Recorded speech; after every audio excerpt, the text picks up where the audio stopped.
आओ बच्चों, आज हम पढ़ेंगे पाठ 5 दार्शनिक सुकरात। मैं यदि विश्वासपूर्वक कोई बात जानता हूँ तो केवल यह है कि मैं कुछ भी नहीं जानता। ये शब्द उस महापुरुष के हैं जो दुनिया के सबसे अधिक बुद्धिमान आदमियों में गिना जाता है। उसका नाम सुकरात है। उसका जन्म आज से लगभग 2500 वर्ष पूर्व यूनान में हुआ था। सुकरात का कद ठिगना, नाक मोटी और होठ भी मोटे तथा भद्दे थे, अर्थात किसी भी दृष्टि से उसे सुंदर नहीं कहा जा सकता था। किंतु अपनी इस कुरूपता के बावजूद मनुष्य के रूप में उसका कद बहुत ऊंचा था। वह सच्चा, ईमानदार, नेक और मधुर स्वभाव का व्यक्ति था। उससे एक बार बात कर लेने के बाद आमतौर से उसका भक्त हुए बिना रहना कठिन था। उसकी इन विशेषताओं ने ही उसे सर्वप्रिय बना दिया था। विशेषकर एथेंस के नवयुवक भी उसके पीछे पागल थे। सच पूछो तो लोकप्रियता ही उसकी मृत्यु का कारण बनी।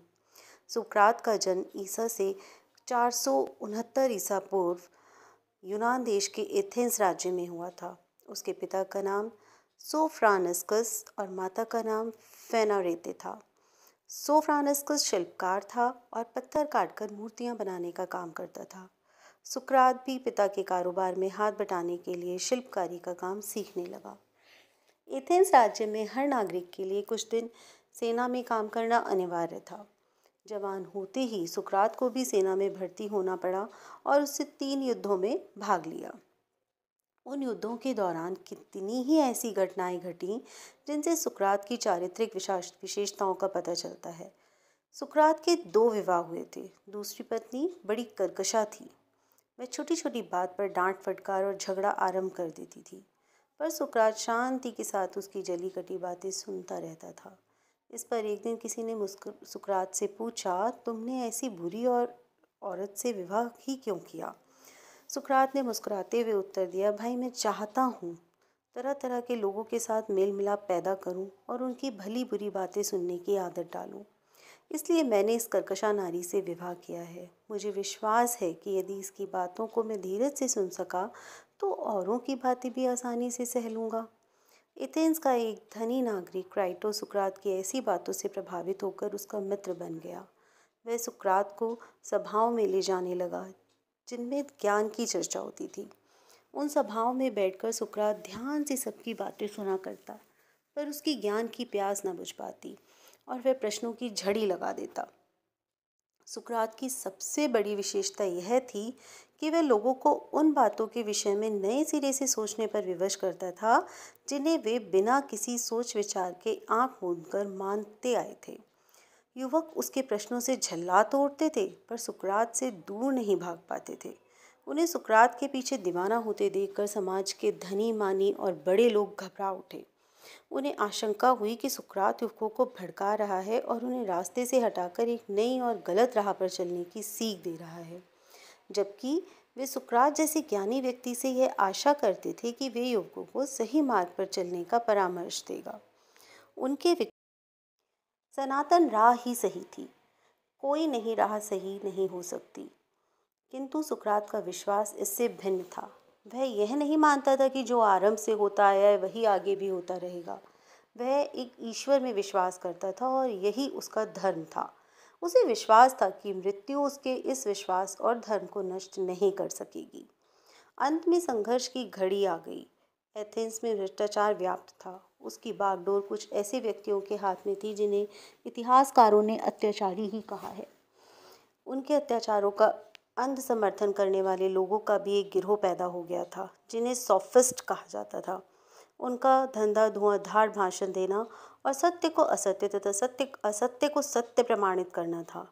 अत्याचारी अधिकारियों की छत्रछाया में ये सोफिस्ट शान से रहते थे। वे बढ़िया वस्त्र धारण करते और अच्छा खाते पीते थे। सुकरात के लिए यह सब सहते जाना असंभव था। अत्याचारी शासकों और उनके पिट्ठू सोफिस्टों की उसने सरे बाजार पोल खोलनी आरंभ करी। वह चौराहों पर खड़ा हो जाता। एथेंस का एक छोटा सा शहर था, सब सुकरात को जानते थे। उसके आसपास नौजवानों, बूढ़ों और बच्चों का जमघट लग जाता।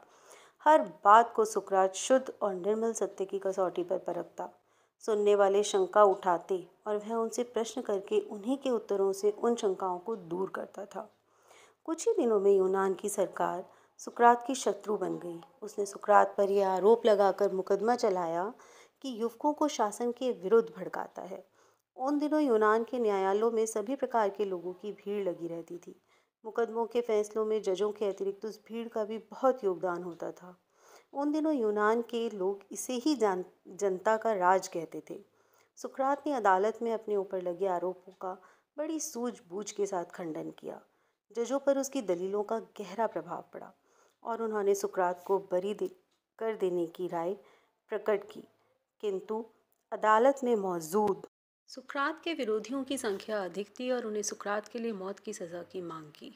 उन्होंने कहा कि सुकरात न केवल खुद यूनान के पुराने रीति रिवाजों को मानने से इनकार करता है, अपितु दूसरों को भी उन्हें न मानने के लिए उकसाता है। इसलिए यदि वह माफ़ी मांगे तो उसे छोड़ा जा सकता है।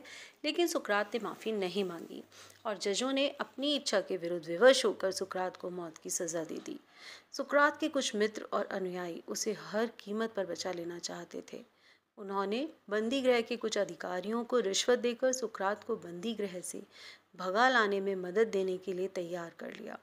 बंदी गृह से भागने पर का पूरा प्रबंध कर लेने के बाद सुकरात के मित्र उसके पास गए और उससे बंदी गृह से भाग निकलने को कहा। मैं उनसे जहर पीने की प्रार्थना करता हूँ तो वे सब कुछ भूलकर मुझे ही गालियाँ देने और भला बुरा कहने लगते हैं। किंतु मुझे इस बात का पूरा विश्वास है कि आप उन लोगों की तरह मुझ पर नाराज़ नहीं हो सकते, क्योंकि आप जानते हैं कि मेरा काम केवल आज्ञा का पालन करना है। यह कहते कहते उसकी आंखों से बरबस आंसू टपकने लगे और वह वापस जाने को मुड़ा। सुकरात ने कहा, मैं आपके प्रेम और सहानुभूति के लिए कृतज्ञ हूँ और आपका हर आदेश मानने को तैयार हूँ। थोड़ी देर बाद विष का प्याला हाथों में लिए बंदी गृह का अधिकारी आ पहुँचा। सुकरात ने उससे कहा, मेरे दोस्त, तुम जीवन में बहुत कुछ देख सुन चुके हो। अब कृपा कर यह बताओ कि कायदे के अनुसार मुझे क्या करना है। अधिकारी ने उत्तर दिया, आपको इस प्याले को पीने के बाद उठकर टहलते रहना है। जब टहलते टहलते आपके पांव भारी मालूम होने लगे तो लेट जाइएगा। उसके बाद विष अपना काम कर लेगा। यह कहकर अधिकारी ने विष का प्याला सुकरात की ओर बढ़ा दिया। सुकरात ने बिना किसी झिझक के विष का प्याला ले लिया। उसके चेहरे पर न उदासी थी, न भय और न घबराहट थी। फिर प्याले को होंठ से लगाकर वह शांतिपूर्वक एक ही घूंट में सारा विष पी गया।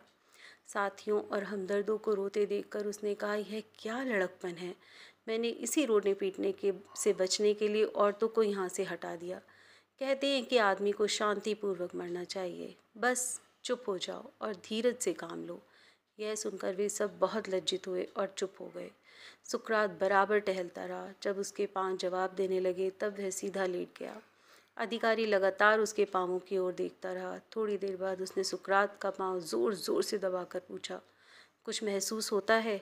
सुकरात ने जवाब दिया, नहीं। फिर अधिकारी ने और ऊपर का हिस्सा छूकर देखा। वह भी ठंडा और सख्त हो चुका था। सुकरात ने भी स्वयं छूकर देखा और कहा, जब जहर का असर दिल तक पहुंच जाएगा तब किस्सा खत्म हो जाएगा। शिष्य रो रहे थे, बिलख रहे थे, पर सुकरात शांत था। अंत में उसने अपने मुंह पर से चादर हटाकर कहा, क्राइटो, मुझे असली पस को एक मुर्गा देना था। मैं उसका कर्जदार हूँ। क्या तुम मेरी ओर से यह कर्ज चुका दोगे? इन्हीं शब्दों के साथ सुकरात की जीवन लीला समाप्त हो गई। लेकिन जो सुकरात माफ़ी मांगने को तैयार नहीं हुआ, वह चोरी से भागने के लिए कैसे तैयार होता? सुकरात ने उनसे कहा, कानून का पालन करना हर नागरिक का धर्म है। मैं जानता हूँ कि मुझे एक ऐसे अपराध के लिए सज़ा दी जा रही है जो मैंने किया ही नहीं है, किंतु इसमें दोष कानून का नहीं, सज़ा देने वालों का है। फिर उसने अपने निराश मित्रों के उदास चेहरे देखकर हंसते हुए कहा, तुम लोग दुखी क्यों हो रहे हो? तुम केवल मेरी देह को ही दफन करोगे। देह की मौत कोई मौत नहीं होगी। अंत में वह घड़ी भी आ गई जब बंदी गृह का अधिकारी सुकरात के सामने आकर खड़ा हो गया और बोला, मैं जानता हूँ कि आप जैसा भला और सज्जन कोई दूसरा मनुष्य आज तक बंदी गृह में नहीं आया। जो लोग प्राय यहाँ लाए जाते हैं वे कुछ अजीब ढंग से पेश आते हैं।